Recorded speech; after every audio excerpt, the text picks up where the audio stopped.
yan na. Habulan ng bibe sa dagat ng Antique na palaro lang dapat. Nauwi sa disgrasya. Pagpapalapit na bangka, parang babanggain kami. Dahil ang isa sa mga kalahok, tinamaan ang hélice ng bangka. Oh my God, may naigo, guys. Wala ang tubig eh. Walang tigil ang labas ng dugo. Laban ka! Probinsya ng Basilan, nang iimbita ngayon ng mga turista. Ang tanong, ligtas na ba? Makikita yung ingron mo sa paa sa sobrang linaw at ang ganda ng buhangin. Honestly, na-exceed yung expectation. Talaga nagulat ako, sabi ko, grabe, napakaganda pala dito. Ano yung napapaganda? Sa lalaki mo! 7 taong gulang na bata sa Negros, nabaril at napatay daw ang ama niyang pulis.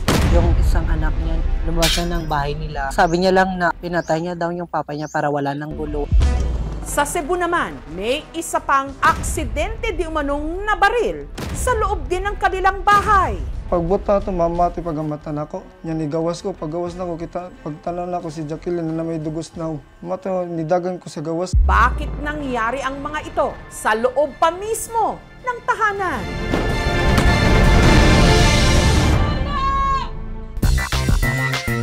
Tubong lugaw sa tubong pares. Sobrang dami na. Siguro mga pang-siyam na to, no? Balikan namin ang tropa kapag nakanin na po. So kung gutom ka na at ayaw mo nang pumila ng mahaba, try nyo dito sa kapila, guys. Kakaiba. Nasa ilalim ka ng puno ng mangga, tapos may musok-usok. Inkanto na lang. Less cholesterol naman tayo. Ihawin kaya natin. Nakakapagsabaw 10, 12,000 sa isang gabi. Nung may isang vlogger po, nakapag-vlog dun sa amin, dun na po nagtuloy-tuloy. Hindi ko na siya tinimplahan kasi okay na yung lasa niya.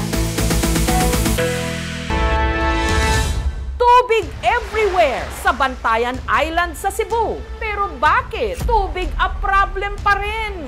Hindi pa ako natao, walang tubig dito. Pag manglaba kami sa isang bisi, sa isang linggo lamang.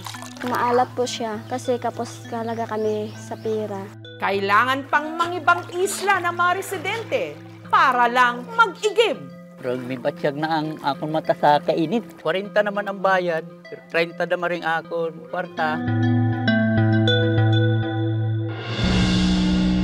Mga magtatahong ng navotas. Revolusyon ng tahungan! Tulungan! Labanan! Huwag palintulutan! Nagpoprotesta dahil ang kanilang mga tahungan sa laot dinidemolish. Talagang nakakadurog puso po. Yung makita ba na ang kabuhayan ay talagang halos wala na. Ilang pamilya po yung affected nitong nangyayari po? Libo-libo po yun mo. Pupunta tayo ngayon dun sa laot para makita natin kung saan nakatanim yung mga tahungan. Masasagasaan ng proyekto ng isa pang reclamation. Sa sinasabing pag-unlad, paano naman daw sila? Kasi yun lang talaga inaasahan namin. Sabi na basura, hindi po basura yan. Diyan po kami, yan po ang kinabubuhay namin. Diyan po, pagkain po namin yan eh.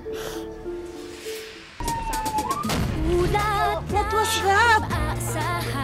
Ito ang Tacloban na dinatnan namin. Isang masamang panaginip. I survived! Ganda ng driver ko. Hindi ako makapaniwala. Ang ganda ng ngipin. Ako po ang inyong kapuso. You're not so sweet. Mabuhay from the Philippines!